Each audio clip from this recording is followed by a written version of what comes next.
Hello student, let's continue D and F block और D and F block में भी in previous class we discussed some chemical properties of potassium permanganate in which heating effect, oxidizing nature. We also discussed oxidizing nature of KMnO4 in different solutions as well as different media. KMnO4 behave like a oxidizing agent in neutral, in alkaline and in acidic medium, and we also calculate the equivalent weight of KMnO4 in different mediums.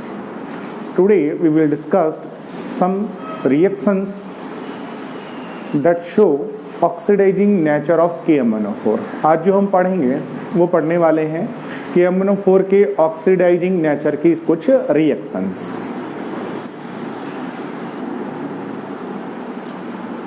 तो देखिए in acidic medium में क्या हुआ था, जब आप KMnO4 लेंगे और एसिडिक मीडियम के अंदर ये एक स्ट्रॉन्ग ऑक्सीडाइजिंग एजेंट की तरह बिहेव करेगा।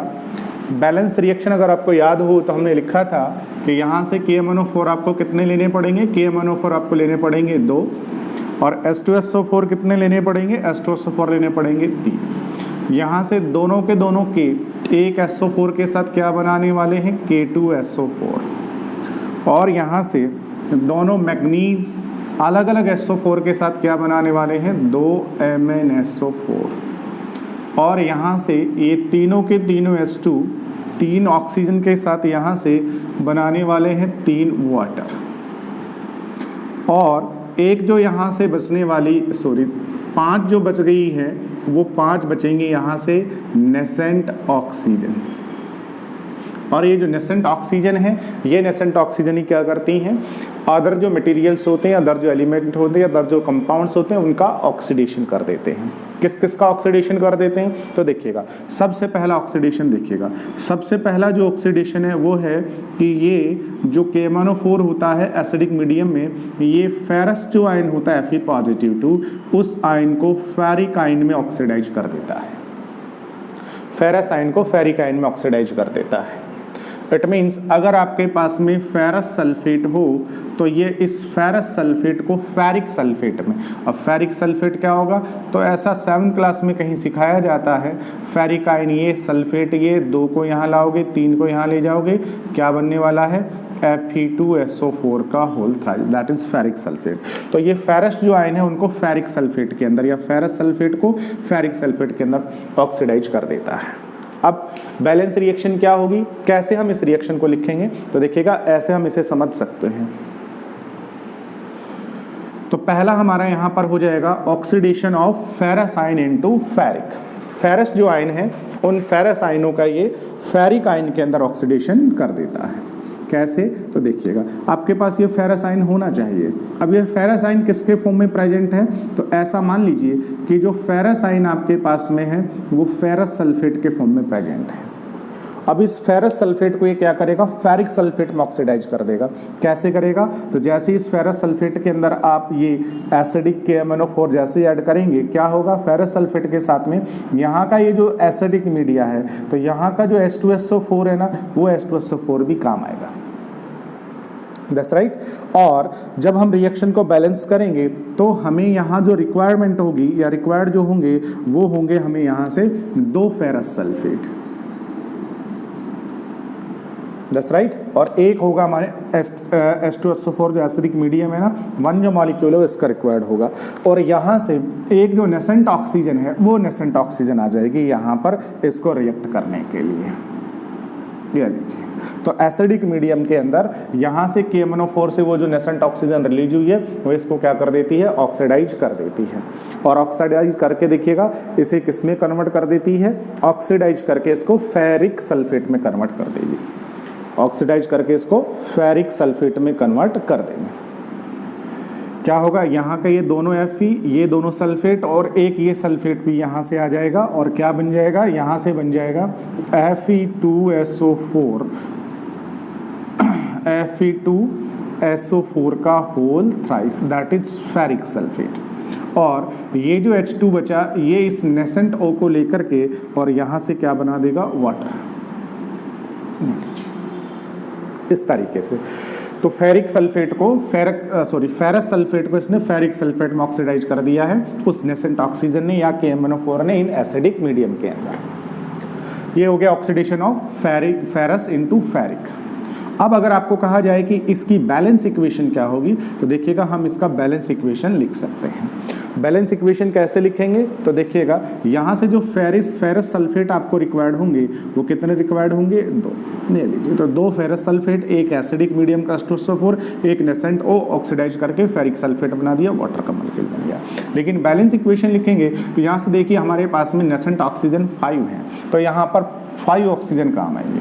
5 ऑक्सीजन लेने के लिए क्या करेंगे, हम इस पूरी इक्वेशन को किससे मल्टीप्लाई कर देंगे, 5 से, तो आपके पास में बैलेंस इक्वेशन आ जाएगी।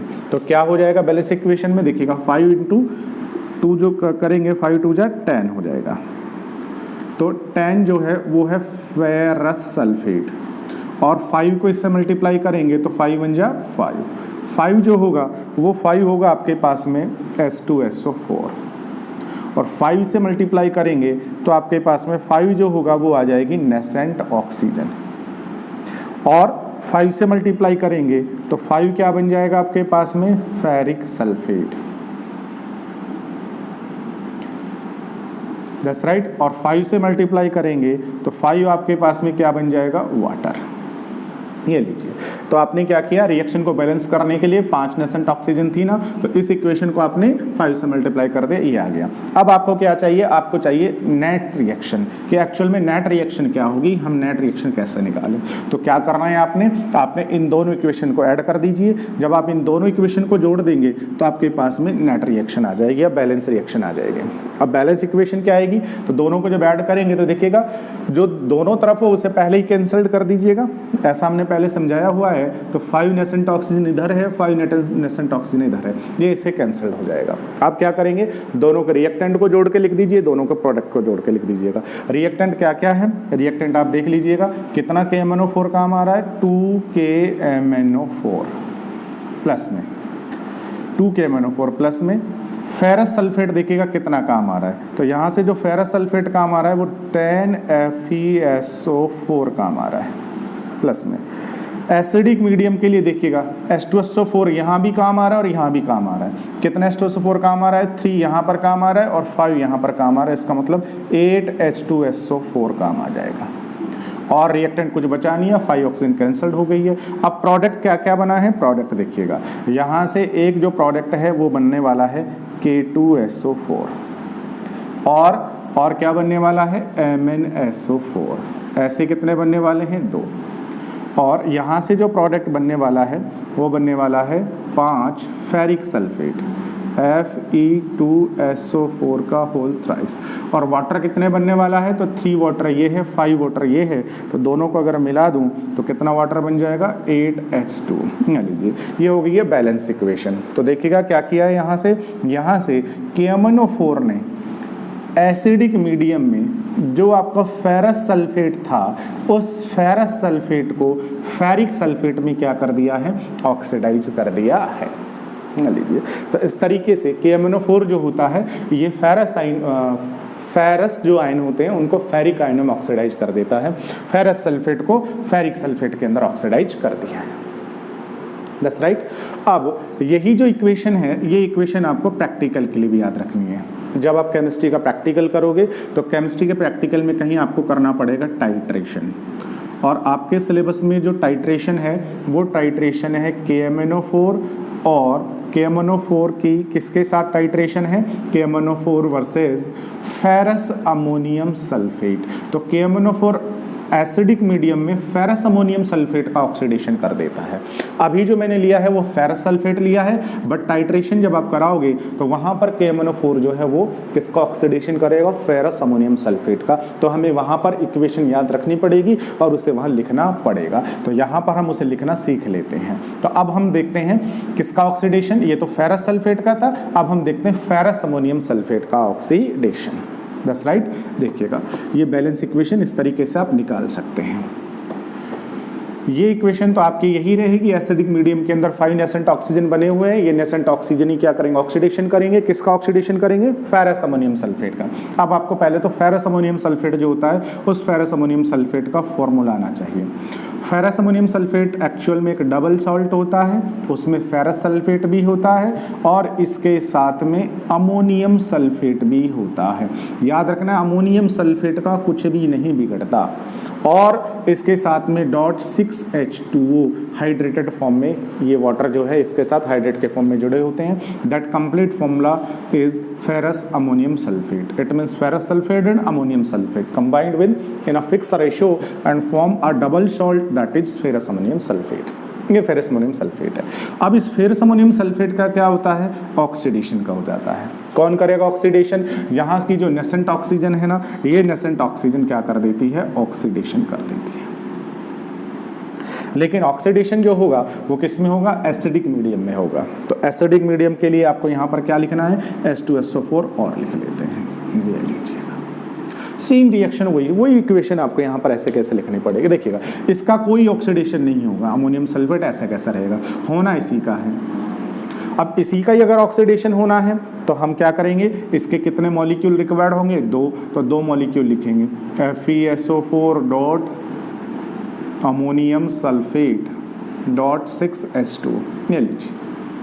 ठीक है, एसिडिक मीडियम में वो नेसेंट ऑक्सीजन बनी, वो इसका ऑक्सीडेशन कर देगी। देखिएगा ये पूरा का पूरा ऐसे की ऐसे आउट हो जाएगा, चला गया। बस बचा कौन है, फेरस सल्फेट। अब क्या होता है, एक फेरस ये, एक फेरस ये, दोनों फेरस और ये सल्फेट और एक तीसरा सल्फेट ये किस में कन्वर्ट हो जाते हैं, ये कन्वर्ट हो जाते हैं फेरिक सल्फेट के अंदर।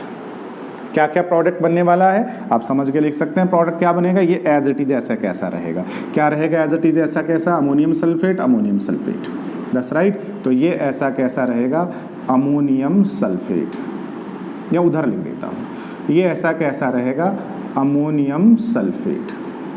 बोलेगा कितना अमोनियम सल्फेट है, 1 ये 2 अमोनियम सल्फेट ऐसे कैसे। प्लस में अब क्या बनने वाला, अमोनियम सल्फेट ऐसे कैसे रह गया है, यहाँ का Fe, ये Fe, दोनों Fe और सल्फेट 1 2 3 तीनों सल्फेट मिलकर के क्या बन जाएगा, यहाँ से बन जाएगा फेरस से फेरिक सल्फेट, Fe2SO4 का होल थ्राइस। ये कितना बनेगा, 1 बनेगा, क्योंकि दोनों Fe कंबाइंड हो गए और ये तीनों सल्फेट एक ही मॉलिक्यूल बनेगा। बच क्या गया है, यहाँ से देखो Fe चला गया, सल्फेट चला गया, ये चला गया, ये सल्फेट चला गया, बच गया ये वाटर। और क्या होगा, और होगा ये कि यहाँ का ये H2O इस H2 के साथ भी वाटर बना लेगा। तो कितने वाटर बन गए यहाँ से, देखिएगा 6 ये रहे 6 ये रहे 12 और एक वाटर ये बनेगा। कितने वाटर बन गए, 12 1 13H2, ये लीजिए, ये होगी बैलेंस इक्वेशन। तो एसिडिक मीडियम में जो आपके पास फेरस अमोनियम सल्फेट था, उस फेरस अमोनियम सल्फेट का KMnO4 ने क्या कर दिया, ऑक्सीडेशन, और ऑक्सीडेशन करके अमोनियम सल्फेट ऐसे रहा, फेरिक सल्फेट बना दिया और 13 वाटर बन गए। लेकिन क्या ये बैलेंस इक्वेशन है, ये बैलेंस इक्वेशन नहीं है, तो इसे हम क्या करेंगे, बैलेंस करके लिखेंगे। अब बैलेंस कैसे करेंगे, तो देखिएगा ये इक्वेशन ऑलरेडी बैलेंस है, बट यहाँ पर कितना ऑक्सीजन यहाँ पर बन रहे हैं, नेसेंट ऑक्सीजन 5, तो यहाँ पर आपको 5 ऑक्सीजन जो है वो कंज्यूम करने हैं। 5 को कंज्यूम करने के लिए क्या करूँगा, इस पूरी इक्वेशन को किससे मल्टीप्लाई कर दूँ, 5 से, 5 से मल्टीप्लाई कर दूं। लेकिन उसके लिए क्या करूंगा, उसके लिए अब मैंने समझने के लिए लिखा था, तो देखिएगा ये पूरे के पूरे जो है इसके हमने कितने मॉलिक्यूल्स लिए हैं, 2। तो मैं क्या करूंगा, इसको ऐसा ना लिख करके सीधा सा किससे मल्टीप्लाई कर देता हूं, इस पूरे को 2 से मल्टीप्लाई कर दो। ऐसे 2 मॉलिक्यूल मुझे लेने पड़ेंगे। अब रिएक्शन को मुझे बैलेंस करना है, तो अब इस कंप्लीट रिएक्शन को यहाँ से यहाँ तक किससे मल्टीप्लाई कर देता हूँ, 5 से मल्टीप्लाई कर देता हूँ। या हो गया 5 से मल्टीप्लाई। अब जैसे ही मैं इसको 5 से मल्टीप्लाई करूंगा, बताइएगा क्या इक्वेशन आ जाएगी, 5 2 10। 10 आपको क्या लेने पड़ेंगे, फेरस अमोनियम सल्फेट ले लीजिए। प्लस में 5 से मल्टीप्लाई करोगे तो 5 आपको क्या लेना है, 5 आपको लेना पड़ेगा H2SO4, और प्लस में 5 आपको क्या लेनी पड़ेगी, नेसेंट ऑक्सीजन।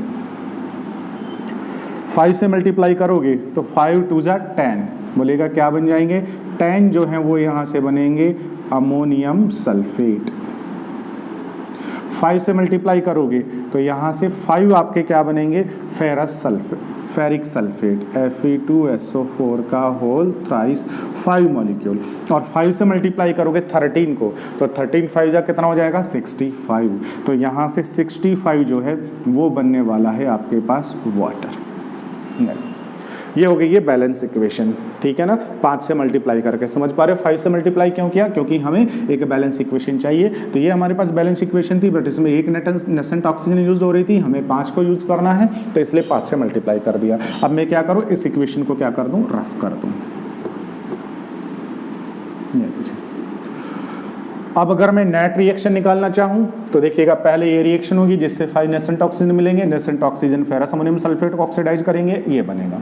अब मैं क्या करूँ, नेट रिएक्शन अगर मुझे लिखना है तो इन दोनों रिएक्शन को क्या कर दूँ, कंबाइंड कर दूँ, दोनों को जोड़ दूँ। दोनों को जब मैं जोड़ूंगा तो दोनों का रिएक्टेंट जुड़ जाएंगे। रिएक्टेंट देखेगा क्या क्या रिएक्टेंट है, रिएक्टेंट देखेगा वहाँ से 2 जो है वो तो है KMnO4, ये हो गया। प्लस में 10 क्या है, 10 जो है वो है फेरस अमोनियम सल्फेट, या मोहर साल्ट भी हम इसको कहते हैं, मोहर साल्ट, ले लीजिए 10 ये हो गए। फिर H2SO4 देखिएगा, H2SO4 3 यहाँ पर है और 5 यहाँ पर है, तो बोलिएगा कितने H2SO4 हो गए, H2SO4 जो है वो हो गए 8, तो मैं लिखूंगा 8H2SO4, 8H2SO4 एसिडिक मीडियम है, ठीक है।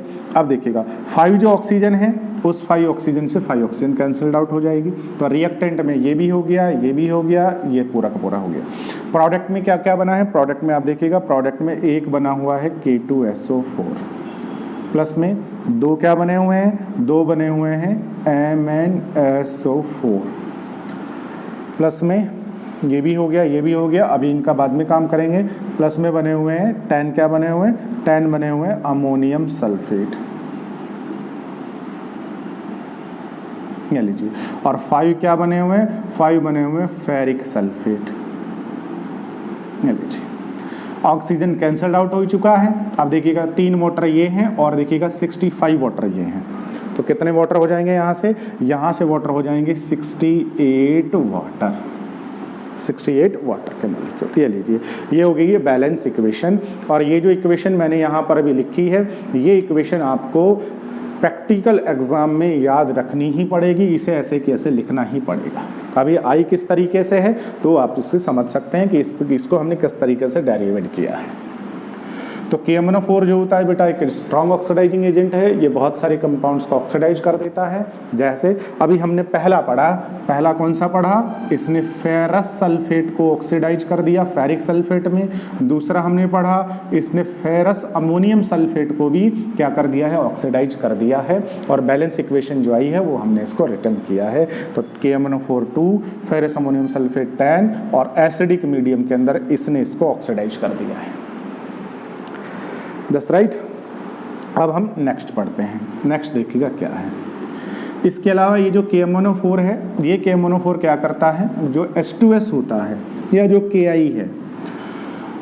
तीसरा हम देखें फेरस अमोनियम सल्फेट जो है, ये फेरस अमोनियम सल्फेट क्या करता है बेटा, जो आयोडाइड आयन होते हैं तो आयोडाइड आयन को भी ऑक्सीडाइज कर देता है। ऑक्सीडेशन में क्या होता है आपको पता है, O4 ऑक्सीडेशन और O4 क्या होता है, आउट।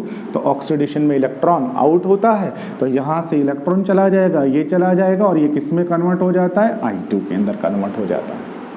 तो KMnO4 जो होता है ये आयोडाइड आयन को भी किस ऑक्सीडाइज कर देता है, I2 के अंदर ऑक्सीडाइज कर देता है। That's right. कैसे ऑक्सीडाइज कर देता है, तो नेक्स्ट हम यही पढ़ने वाले हैं, I2 आयोडाइड आयन का I2 के अंदर। अब सवाल उठता है सर ये आयोडाइड आयन हम लाएंगे कहाँ से, तो आयोडाइड आयन आपको ऐसे तो मिलेगा नहीं, तो आयोडाइड आयन के लिए हम क्या ले आएंगे, Ki ले आएंगे, Ki पोटेशियम आयोडाइड, इसका सॉल्यूशन बना लेंगे, इसका ऑक्सीडेशन कर देगा। कौन से मीडियम के अंदर करेगा, एसिडिक मीडियम में। तो अब आपको यहाँ पर एसिडिक मीडियम, और एसिडिक मीडियम के लिए क्या प्रेजेंट है, H2SO4 प्रेजेंट है। ऑक्सीडेशन कौन करने वाला है, वो नेसेंट ऑक्सीजन। रिएक्शन बैलेंस करनी है ना, तो यहाँ पर कितने Ki काम आ जाते हैं बेटा, 2 Ki। क्या होता है, यहाँ से दोनों के दोनों K और यहाँ से SO4 दोनों मिलके क्या बना देते हैं, K2SO4। और फिर क्या होता है, यहाँ से दोनों I मिलके क्या बना देते हैं, I2। और ये ऑक्सीजन इस H2 के साथ क्या बना देती है, ये इस H2 के साथ बना देती है वाटर। बैलेंस इक्वेशन हो गई है ना। तो देखो आयोडाइड आयन का I2 के अंदर क्या हो गया है, ऑक्सीडेशन हो गया है।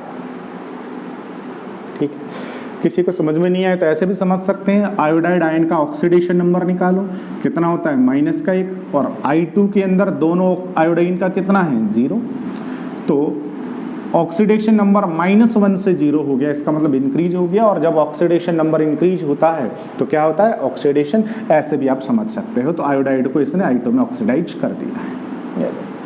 अब बैलेंस इक्वेशन क्या होगी, तो बैलेंस के लिए क्या करेंगे, तो देखिएगा यहाँ से Ki कितने यूज हो रहे हैं, 2 यूज हो रहे हैं ना बेटा यहाँ से, तो इसको मैं 2 बार लिख दूँ। ये अब देखिए बैलेंस इक्वेशन निकालने के लिए क्या करेंगे, वहाँ पर कितने नेसेंट ऑक्सीजन है 5, तो यहाँ पर भी कितने होने चाहिए 5, और 5 लाने के लिए किससे मल्टीप्लाई कर दूंगा, पूरी को 5 से मल्टीप्लाई कर दूंगा। ये लीजिए, जब मैं इसे 5 से मल्टीप्लाई करूंगा तो बताओ क्या आ जाएगी, ये 5 2 जा, सीधा लिख देता हूँ आपके बार में, 5 2 जा 10 हो जाएगा। ये इसे 5 से मल्टीप्लाई करूंगा तो ये 5 रह जाएगा, इसे 5 से मल्टीप्लाई करूंगा तो ये कितना रह जाएगा 5 रह जाएगा, इसे 5 से मल्टीप्लाई करूंगा तो ये 5, ये भी 5, और ये भी कितना हो जाएगा 5, ये 5 से मल्टीप्लाई कर दिया। अब देखो 5 नेसेंट ऑक्सीजन से ये 5 कैंसल्ड आउट हो जाएगा। ये लो, दोनों को जोड़ के बैलेंस इक्वेशन निकाल लो, क्या आ जाएगी नेट इक्वेशन, देखिएगा 2 आपके पास में होंगे KMnO4 और 10 जो है वो क्या होगा Ki, 10 Ki। एसिडिक मीडियम के लिए बताओ कितने H2SO4 होंगे, 3 ये 5 ये, तो टोटल होंगे 8 H2SO4। कौन किस में कन्वर्ट हो जाएगा, तो देखिएगा प्रोडक्ट में एक तो बनेगा K2SO4, 2 बनेंगे MnSO4, ये लीजिए, और क्या बन जाएगा, अच्छा 2 नहीं, एक ये रहा और 5 ये रहे, 5 और 1 6, तो 6 बन जाएंगे K2SO4, 2 बन जाएंगे MnSO4, और 5 क्या बन जाएगी I2। वाटर कितने बन गए, 5 3 जा 8 वाटर, होगी बैलेंस इक्वेशन।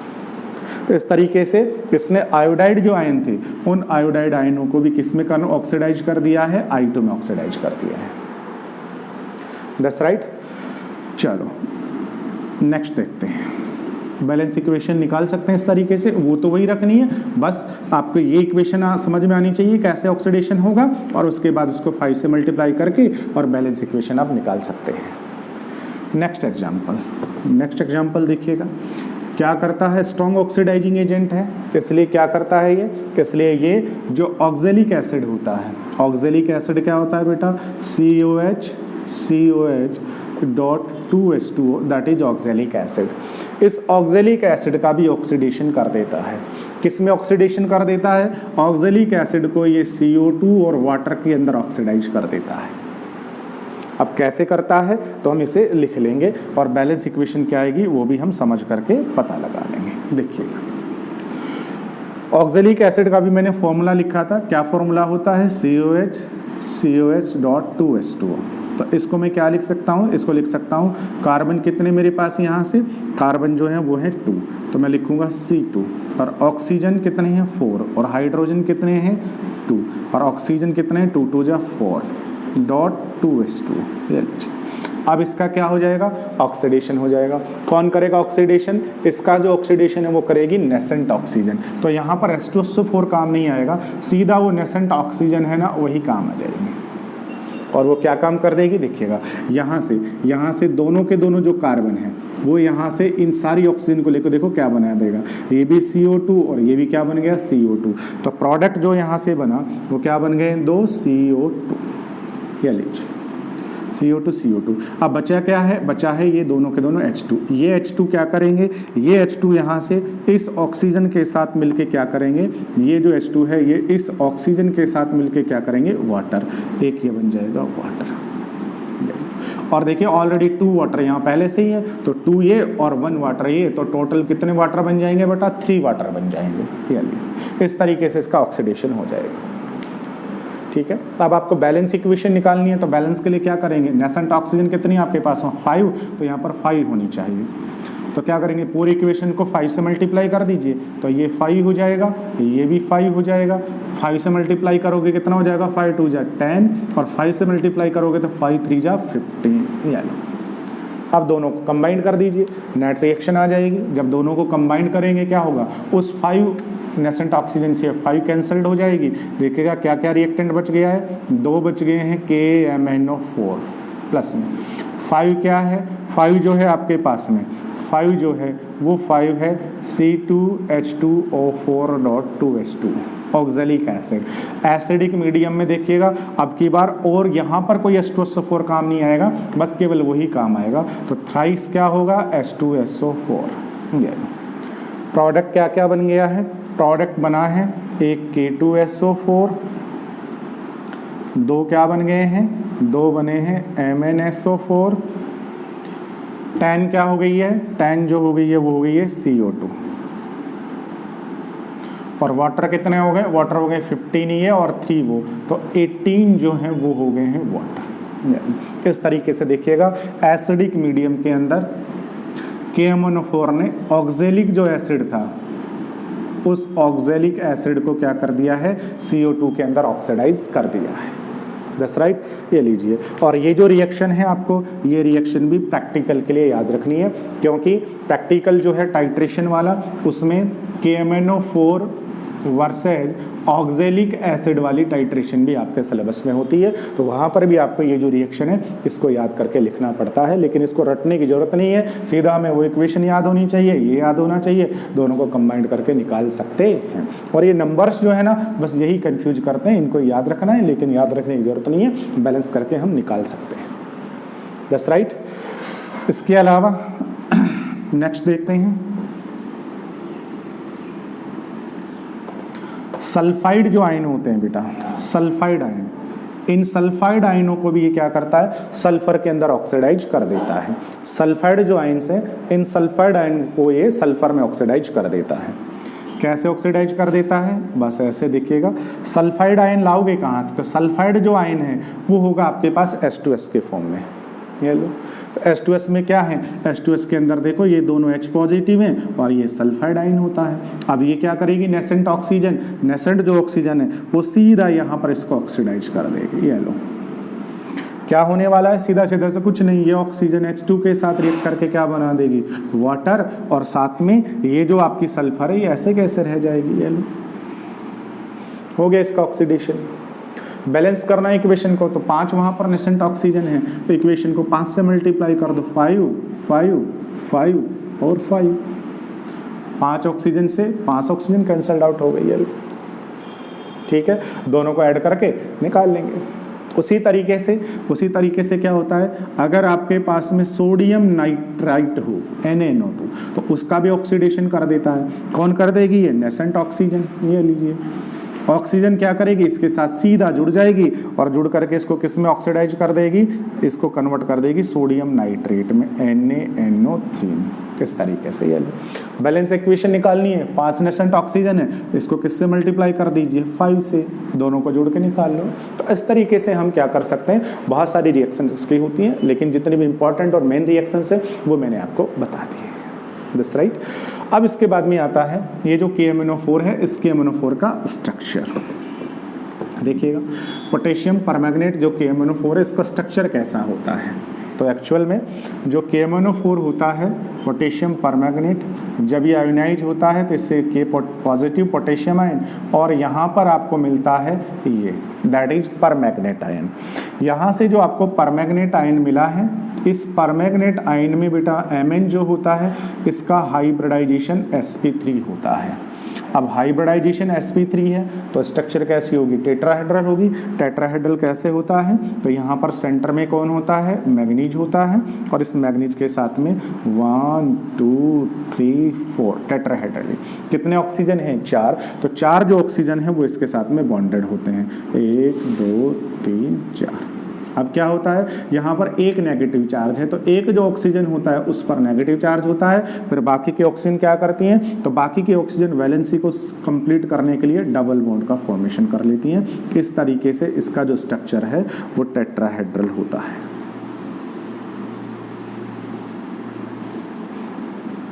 ये लीजिए, टेट्राहेड्रल इसका स्ट्रक्चर होता है। ये हो गया है इसका स्ट्रक्चर। अब यहाँ पर एक चीज़ और याद रखनी है कि यहाँ पर ये जो ऑक्सीजन है इन्होंने सिग्मा बॉन्ड भी बनाया है और पाई बॉन्ड का फॉर्मेशन भी किया है। परमैग्नेट जो आयन होता है बेटा ये कौन से कलर का होता है? पर्पल कलर का होता है। अब सवाल उठता है कलर यहाँ पर क्यों है, तो वही लॉजिक यहाँ पर लगेगा क्योंकि MnO4 नेगेटिव में जो मैग्नीज है उस मैग्नीज का आयन कौन सा है?